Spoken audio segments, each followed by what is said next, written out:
குருன்ற planet அதுக்கு ஒரு character உண்டு. அவர் எந்த விஷயத்த பார்த்தாலும் அதை விரிவாக்கம் பண்ணுறது தான் குருவுக்கு தெரியும்.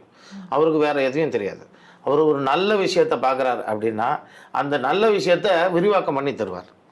இப்போ அவர் ஒரு கெட்ட விஷயத்த அதே குரு பார்க்குறாருன்னா, அவர் என்ன பண்ணுவார், கெட்டதை ஒன்றும் இல்லாமல் ஆக்க மாட்டார்.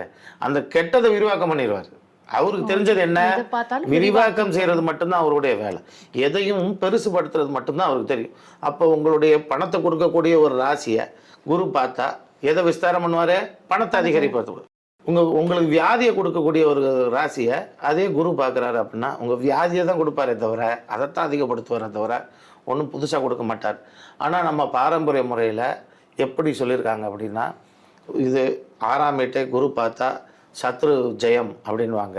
அதாவது எதிரிகள் இல்லாமல் போவாங்களாம், வியாதி நிவர்த்தி ஆகுமா, வழக்கு நிவர்த்தி ஆகுமா, இப்படியெல்லாம் நம்ம பாரம்பரிய முறையில் சொல்லியிருக்கிறாங்க. ராசியை கொண்டு பலன்கள் சொல்லுவாங்க, அது ஒரு முறை. ஆனால் அதிலிருந்து மாறுபட்டது தான் மகா ஜோதிஷ்.